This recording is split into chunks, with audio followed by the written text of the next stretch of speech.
47 में धर्म के आधार पर बंटवारा हुआ, देश दिया गया पाकिस्तान और भारत के लिए हिंदुओं का स्थान हिंदुस्तान ले चुके हैं ना एक बार, अब एक और नहीं, बिल्कुल नहीं। ये बहुसंख्यक हिंदू समाज कहाँ जाएगा? जो न्यायपालिका पर भरोसा करता है, जो प्रशासन पर भरोसा करता है, देश के संविधान पर भरोसा करता है, लोकतंत्र में विश्वास रखता है, उसको कुचलने का प्रयास क्यों? अरे वो बुलडोजर कैसे रुकेगा जो देश की सेना के ऊपर, पुलिस के ऊपर, हिंदू समाज के ऊपर पत्थरबाजी करने से नहीं चूक रहे, मंदिरों के ऊपर हमले कर रहे हैं? आखिर कब तक? अभी कानपुर और प्रयागराज और सहारनपुर में भी दंगे हुए हैं जुम्मे की नमाज के बाद, इसके बारे में क्या कहेंगे? देखिए, ये दंगे सुनियोजित हैं, ये के द्वारा सुनियोजित दंगे हैं। वह पूरे देश को कश्मीर की स्थिति में लाने का प्रयास कर रहे हैं, लेकिन ये तो धन्य हो योगी बाबा का जो वो उनके इस सुनियोजित षड्यंत्र को सफल नहीं होने दे रहे। लेकिन ये बहुसंख्यक हिंदू समाज कहाँ जाएगा? जो न्यायपालिका पर भरोसा करता है, जो प्रशासन पर भरोसा करता है, देश के संविधान पर भरोसा करता है, लोकतंत्र में विश्वास रखता है, उसको कुचलने का प्रयास क्यों? हमारे किसी व्यापारी को निकलकर 4 लोगों के द्वारा मारा गया अभी पिछले दिनों, और वो लोग उसके ही विरोध में 400 से अधिक संख्या में पलटा बाजार में इकट्ठे होते हैं और पुलिस के ऊपर भयकारित करते हैं कि शहर में बलवा कर देंगे। आखिर किस तरह की स्ट्रेटेजी उन लोगों की है और किस तरह का ये सुनियोजित षड्यंत्र है, वह आप लोग देख रहे हैं। और मैं मीडिया के माध्यम से सिर्फ यही कहना चाहूंगा कि इस देवभूमि को हम कभी भी इस की भेंट नहीं चढ़ने देंगे। यहाँ पर किसी प्रकार की ऐसी हिंसा को हम अनुमति नहीं देंगे जहाँ बहुसंख्यक हिंदू समाज के मान मूल्यों का हनन होता हो, इस राज्य में अराजकता फैले, इस राज्य के रहने वाले हिंदू बाहुल्य लोगों को कोई परेशानी हो।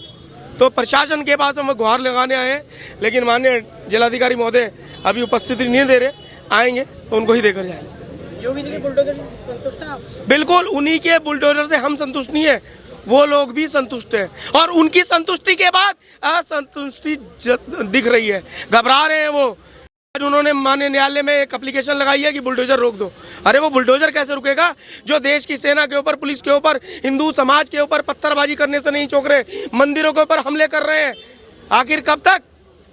आखिर कब तक मानवता के मूल्य विचारे जाएंगे? अब भी आंखें बंद रही तो हिंदू जाएंगे, यह चीज हम समझ चुके हैं। आगे का एक्शन क्या होगा? आगे का एक्शन जिस प्रकार समाज और संगठन हमारे साथ है, संगठन के द्वारा दी गई सारी योजनाओं को हम आगे करना है और समाज को साथ लेकर इसमें बड़ी पहल है कि बजरंग दल पूरी तरह से मुकाबला करने के लिए तैयार है। उन हिंसाप्रस्त लोगों को जो समाज में अराजकता मचाना चाहते हैं, बस बहुत हो चुका। अब हम लोकतंत्र का खिलवाड़ नहीं होने देंगे, हिंदू समाज का अहित नहीं होने देंगे। अगर सड़कों पर उतरना पड़ा तो सड़कों पर भी उतरेगा बजरंग दल। इसमें सवाल ये आता है कि एक विशेष धर्म इस सब के पीछे है। अरे विशेष धर्म क्यों बोल रहे हैं? कहिए ना, समुदाय पूरे विश्व में खौफ का पर्याय बन चुका है। पूरे विश्व में अराजकता का नंगा नाच। 47 में धर्म के आधार पर बंटवारा हुआ, देश दिया गया पाकिस्तान और भारत के लिए हिंदुओं का स्थान हिंदुस्तान ले चुके हैं ना एक बार, अब एक और नहीं, बिल्कुल नहीं। और कुछ नाबालिगों को भी, वो नाबालिग नहीं है, वो एक षड्यंत्र का हिस्सा है। शाहीन बाग में महिलाएं, पत्थरबाजी में नाबालिग, लेकिन उन नाबालिग भी जाएंगे अब आगे। जो देश के ऊपर, देश के संविधान के ऊपर, हिंदू समाज के ऊपर इस प्रकार पत्थरबाजी करेगा तो उनके साथ किसी प्रकार की न्याय की दृष्टि से उन्हें नहीं देखा जाएगा। क्या नाम है? मेरा नाम दीपक आर्या है। जो कानपुर और ये प्रयागराज और सहारनपुर की तरफ उत्तर प्रदेश के 21 जिलों में हिंसा हुई है जुम्मे की नमाज के बाद, उसके बारे में क्या कहेंगे? क्या कहना है इसका? तो सीधा सीधा आपको ताल्लुक क्या है कि ये लोग किसी भी कानून व्यवस्था को नहीं मानते। कानून व्यवस्था का उल्लंघन यही लोग करते हैं। इस तरह का ये लोग ख्याल से नमाज पढ़ने नहीं, हम लोगों को टारगेट करने जाते हैं। क्या सिखाया जाता है इनको, और क्या ऐसे के हाथ में पत्थर पकड़ाए जाते हैं और ये सिखाया जाता है कि एक विशेष समुदाय को आप पत्थरबाजी करो। हमारी सेना, हमारे पुलिस जवान, उन पर पथराव किया जाता है, उन्हें घायल किया जाता है। हमारी सेना जो इस देश की रक्षा करती है हर चीज़ में, इनको भी रक्षा दी जाती है। क्या उनको ये सिखाया जाता है कि आप पत्थरबाजी करके उनका सर फोड़ दें? और उसके बाद जब पुलिस एक्शन लेती है तो ये अपना अल्पसंख्यक कार्ड खेलते हैं कि हमें मार दिया गया है, हमारे साथ भेदभाव होता है, हम तो उस टाइम आप कहाँ जाते हो? हम लोग भी तो मंदिर जाते हैं, हमारे मंदिरों में हमें प्रसाद वितरण किया जाता है और हम आदर के साथ प्रसाद वितरित करते हैं सबको। क्या कभी किसी को ऐसा चीज़ भी वितरित की जाती है कि जिससे कि ऐसा हो, कोई हिंसा ना हो? पत्थर देना और पत्थर मारना ये कहाँ की संस्कृति है? क्या ये आतंकवाद को नहीं दर्शाता? क्योंकि हमारे में सिखाया जाता है सेवा, सुरक्षा और संस्कार। अब समय है सुरक्षा का। संस्कार और सेवा हमने बहुत कर ली। इसी के साथ आप लोग भी इस बात का, मीडिया जितनी भी है, इस बात को भी आगे दिखाएं। सिर्फ उनका ही पक्ष आगे ना रखे कि वो लोग बहुत बेचारे हैं। एक बहुजन, जितना हिंदुस्तान में इतने हिंदू होने के बाद ये हमारा दुर्भाग्य है कि आज हमें यहाँ इकट्ठा होकर के अपने लिए सुरक्षा मांगनी पड़ रही है। कितना दुर्भाग्यपूर्ण विषय है ये। योगी जी के बुलडोजर से कितना सहयोग? योगी जी के बुलडोजर को मेरे हिसाब से ये है कि एक आपने सुना होगा, हर चीज़ का एक ब्रह्मास्त्र होता है। योगी जी का बुलडोजर ब्रह्मास्त्र का काम कर रहा है और वो आवश्यक है ना। जब तक इनको डर नहीं रहेगा ये कुछ नहीं करेंगे। क्या करते हैं, पत्थर मारे, फिर उसके ढूंढते रहो। छोटी छोटी गलियां बना रखी है, उनमें जाके छुप जाते हैं, बिलों में छुप जाते हैं। तब क्या होता है, बाबा का बुलडोजर जब चलता है तभी इनकी अकल ठिकाने आती है। तब ये खुद सरेंडर करने पहुंचते हैं कि नहीं जी हमारे को बकस दो, हमारा तो घर था। उस टाइम तुम्हारा घर कहाँ था जब तुम लोगों पे पत्थर चला रहे थे? तब कहाँ थे तुम लोग? देखिए, इस सब षड्यंत्र के तहत काम हो रहा है। जो भी है इनको सबको पता रहता है। उन्होंने पहले बैनर भी छपवाए थे। ऐसा नहीं है कि कोई तैयारी नहीं हुई है, इसमें पूरी तैयारी के साथ ये लोग एकत्रित होते हैं। ये वहाँ पर इतने पत्थर इकट्ठे हो रखे थे, वो कहाँ से आए? ऐसा तो नहीं है कि 2 सेकंड में पत्थर आ जाएंगे ट्रक भर के।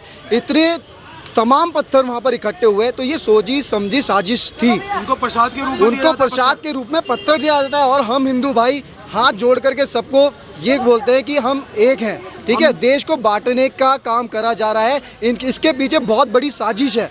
तो मैं ये कहना चाहता हूँ आपसे। और संविधान, लोग संविधान से नहीं चल रहे हैं तो बाबा बुलडोजर तो चलाएंगे, है ना। बाबा ही एक हैं जो इनको अच्छे से सिखा सकते हैं, समझा सकते हैं। कुछ लोग समझ भी रहे हैं और कुछ लोगों को समझने की आवश्यकता है। तो मुझे लगता है कि भगवा लहराएगा और बाबा जी इन सभी को, मुझे लगता है कि सही रास्ता दिखा सकते हैं। और बाबा जी सक्षम हैं। बाबा जी ने बहुत ऐसे अच्छे काम करे हैं जो लोग सीख रहे हैं उनसे, और हम हिंदू भाई भी उनसे बहुत कुछ सीख रहे हैं। हम चाहते हैं, हमारी देवभूमि उत्तराखंड सुरक्षित नहीं है। अभी लगभग 15 दिन पहले हमारे बजरंगी भाई को अपना क्या बोलते हैं पकड़ करके मारा गया है। तो हमारा जब हिंदू भाई सुरक्षित नहीं है देवभूमि में, तो देवभूमि कैसे सुरक्षित रहेगी? इसीलिए बजरंग दल पहल कर रहा है। और बजरंग दल सड़कों पर इसलिए उतरा है क्योंकि बहुत सोची समझी साजिश हमारे हिंदू भाइयों के तहत चल रही है। बस अब तो योगी से ही होगा। अब योगी ही हमारा समाधान कर सकते हैं। बाकी हमारा जो ये है उत्तराखंड, मैं चाहता हूँ हमारी देवभूमि सुरक्षित हो, सब एक्टिव हो, सारे एकत्रित हो हिंदू भाई। इनकी सुनियोजित संरचना होती है और आज से नहीं, ये तो जो है हिंद की तर्ज पे इन्होंने ये अपना रखा है कि हम किस तरह से हिंदुस्तान को अपने कब्जे में लें। आज भी वो कहते हैं, पाकिस्तान बांग्लादेश लेते हुए भी ये अब भी यहाँ कई पाकिस्तान बनाना चाहते हैं। पाकिस्तान में जहाँ 21% हिंदू थे, आज उन्होंने उनको 1.5% पे ला दिया है। तो हिंदू जो बहुसंख्यक है यहाँ पे 80% है, वो अब नहीं सहेगा।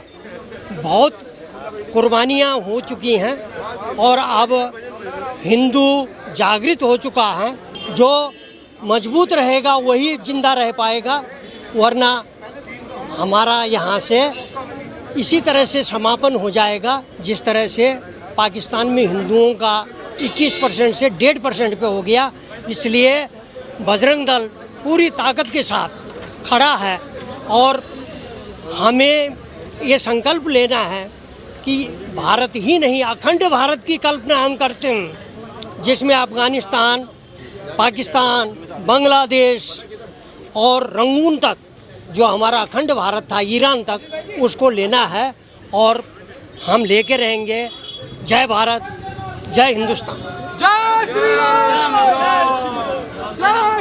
नवीन नौटियाल। ये जो हिंसा हो रही है जुम्मे की नमाज का, देखिए ये हिंसा तो बहुत दुर्भाग्यपूर्ण है। जिस तरह से ये जुम्मे की नमाज में से निकलते हैं, प्लानिंग के साथ से निकलते हैं और एकदम ही हमारे चाहे सैनिक हो, अर्धसैनिक हो और चाहे हिंदू समाज के लोग हो, हिंदू समाज के लोगों को टारगेट करके ये पत्थरबाजी करते हैं। बहुत दुर्भाग्य है। जम्मू कश्मीर के अंदर से 370 और 35A का सफाया हुआ है, तब से इन लोगों के अंदर, कट्टरवादियों के अंदर एक जो बौखलाहट का जो माहौल बना हुआ है, उसको ये पूरे हिंदुस्तान में दर्शाना चाहते हैं। और इस तरह की जो षड्यंत्र ये हर जुम्मे की नमाज में करते हैं, इसमें हम लोग हिंदू एकता एकत्रित हो चुकी हैं और इनके मंसूबों पे पानी फिरेगा, इनको हम लोग कामयाब नहीं होने देंगे।